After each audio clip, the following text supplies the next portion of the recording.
ഞാൻ എൻ്റെ കണ്ണുകളടച്ച് ഇവിടെ ഇരിക്കുകയാണെങ്കിൽ ഈ ഹാളിലേക്ക് ഒരാൾ കയറി വന്നാൽ എങ്ങനെയുള്ള വ്യക്തിയാണ് ആ വന്നതെന്ന് ഞാൻ പറയും. നിങ്ങളിങ്ങനെ ഇരിക്കുകയാണെങ്കിൽ നിങ്ങളുടെ തലച്ചോർ നന്നായി പ്രവർത്തിക്കും, എന്നെ വിശ്വസിക്കൂ.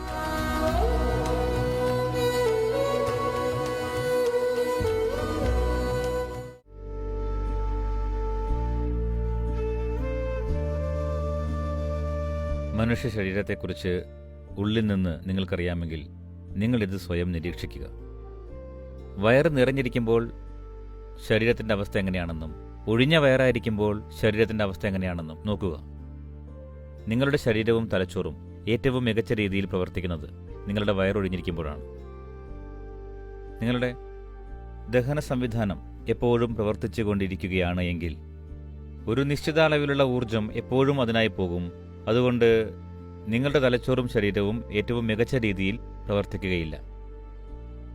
നിങ്ങളുടെ കഴിവിൻ്റെ പരമാവധി പുറത്തെടുക്കണമെങ്കിൽ നിങ്ങളുടെ ശരീരത്തെയും ദഹന പ്രക്രിയയെയും അത്തരത്തിൽ നിലനിർത്തണം. അതായത് എന്ത് തന്നെ നിങ്ങൾ കഴിച്ചാലും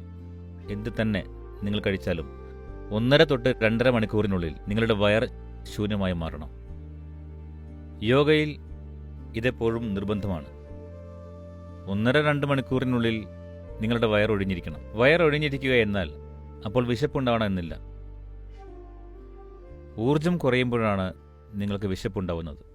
അല്ലാത്ത പക്ഷം വയറൊഴിഞ്ഞിരിക്കണം.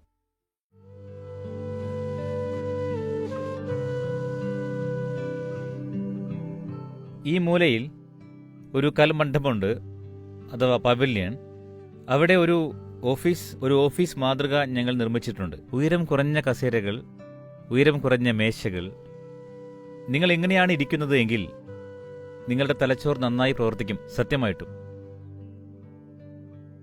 എനിക്ക് സാധിക്കില്ല കാലുകൾ മടക്കി വെക്കാതെ എന്തെങ്കിലും സംസാരിക്കാനോ ചിന്തിക്കാനോ ഒന്നും.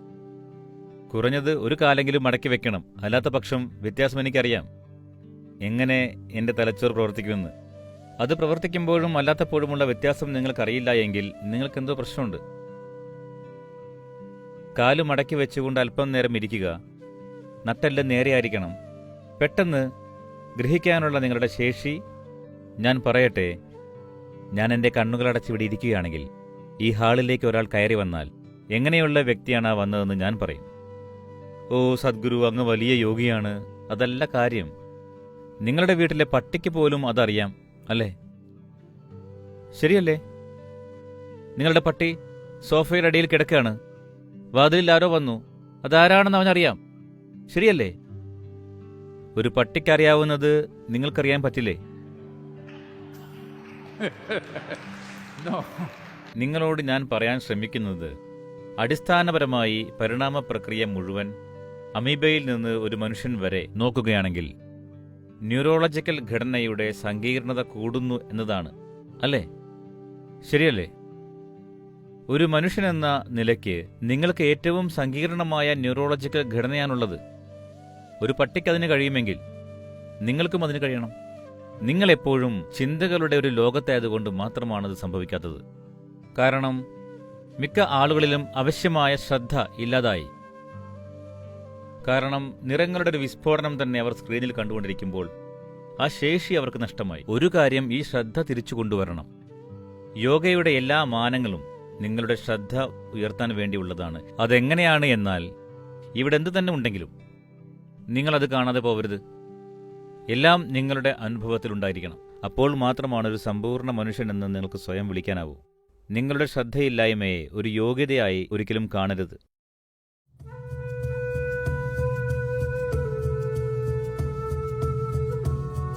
നിങ്ങൾ എത്രത്തോളം ശ്രദ്ധ നൽകുന്നുവോ അത്രത്തോളം മാത്രമേ നിങ്ങൾക്ക് എന്തെങ്കിലും ലഭ്യമാവുകയുള്ളൂ. അതിനാൽ ശ്വാസം വിസ്മയകരമായ ഒരു ഉപകരണമാണ് ശ്രദ്ധ പരിശീലിക്കുന്നതിന് വേണ്ടി.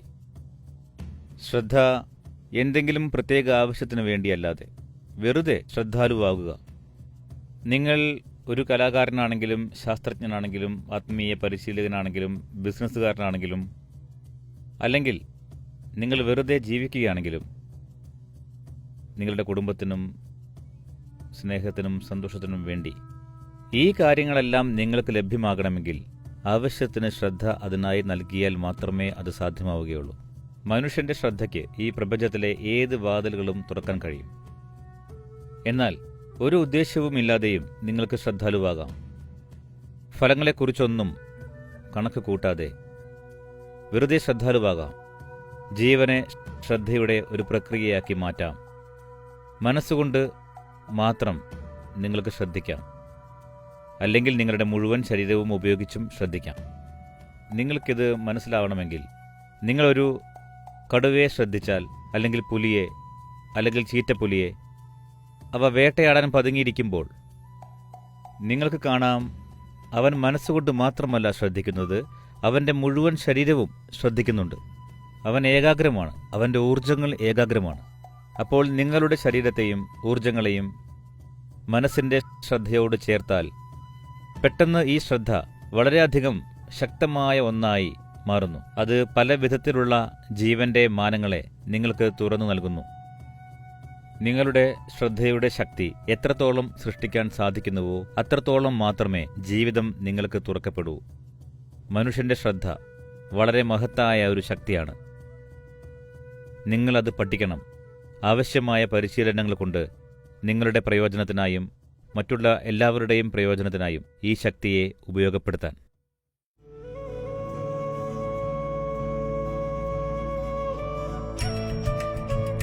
നിങ്ങളെല്ലാവരും ഈ മനോഹരമായ പാത്രത്തിലേക്കൊന്ന് ശ്രദ്ധിക്കൂ. Please pay attention. Please just do this right now. You shouldn't take your attention off this vessel. ഈ പാത്രത്തിൽ നിന്ന് ശ്രദ്ധ മാറ്റരുത്. ശ്രദ്ധിക്കൂ, ഇത് വളരെ മനോഹരമായ പാത്രമാണ്. Please. അപ്പോൾ ഞാൻ സംസാരിച്ചു കൊണ്ടിരിക്കുമ്പോൾ തന്നെ നോക്കൂ, നിങ്ങൾക്ക് ഈ പാത്രത്തിൽ ശ്രദ്ധിക്കാൻ കഴിയുന്നില്ല. One moment. Okay. Now. നിങ്ങൾ ഈ പാത്രവുമായി പ്രണയത്തിലായി എന്ന് കരുതുക. ഇപ്പോൾ ഞാൻ ഈ പാത്രം ഒളിപ്പിച്ചു വെച്ചാലും നിങ്ങൾക്കത് കാണണം. പാത്രം എവിടെ പോയാലും നിങ്ങളുടെ മനസ്സിൽ പാത്രം മാത്രമാണ്. ഇപ്പോൾ നിങ്ങളുടെ മനസ്സ് ഇങ്ങനെയാണ്, കാരണം നിങ്ങളുടെ വികാരങ്ങൾ ഇതിനൊപ്പമാണ്. പാത്രവുമായി നിങ്ങൾ പ്രണയത്തിലായി. ഇപ്പോൾ നിങ്ങളുടെ മനസ്സ് എപ്പോഴും അതിനൊപ്പമാണ്. അപ്പോൾ ഭക്തി എന്നാൽ ഇതാണ്. ശ്രദ്ധ കേന്ദ്രീകരിക്കാനുള്ള ഒരു ശക്തമായ മാർഗമാണിത്. അനായാസവും ആനന്ദകരവുമായി ശ്രദ്ധ കേന്ദ്രീകരിക്കാനുള്ള മാർഗം. ശ്രദ്ധ കേന്ദ്രീകരിക്കാൻ ശ്രമിച്ചാൽ നിങ്ങൾക്ക് തലവേദന ഉണ്ടാവും. പക്ഷേ അതിനോട് പ്രണയത്തിലായാൽ എന്തു തന്നെയായാലും നിങ്ങളുടെ 100% ശ്രദ്ധയും അവിടെ തന്നെയാണ്. തലവേദനയല്ല, പരമാനന്ദത്തിലായിരിക്കും നിങ്ങൾ. ആളുകൾ യുക്തി എന്ന് വിളിക്കുന്നതിനേക്കാൾ ബുദ്ധിപരമായി നിങ്ങളുടെ മനസ്സിനെ ഉപയോഗിക്കാനുള്ള മികച്ച മാർഗമാണിത്. ഒരു ഭക്തന് ജീവിതത്തെപ്പറ്റി തികച്ചും വ്യത്യസ്തമായ വീക്ഷണമാണുള്ളത്. ധിഷണയുടെ മറ്റൊരു തലമാണത്. മറ്റുള്ളവർക്ക് സ്വപ്നം പോലും കാണാൻ സാധിക്കാത്ത കാര്യങ്ങൾ അയാൾക്ക് അനുഭവിക്കാൻ സാധിക്കുന്നു, അനായാസമായി, ആനന്ദകരമായി. കാരണം വൈകാരികമായി അയാൾ മുഴുകിയിരിക്കുകയാണ്. അയാളുടെ ശ്രദ്ധ സമ്പൂർണ്ണമാണ്. നിങ്ങൾ എന്തിൽ ശ്രദ്ധ കേന്ദ്രീകരിച്ചാലും നിങ്ങളുടെ ശ്രദ്ധ പരിപൂർണമാണെങ്കിൽ ജീവന്റെ ആ തലം തുറക്കുക തന്നെ ചെയ്യും. അതിന് തുറക്കുകയല്ലാതെ വേറെ വഴിയില്ല.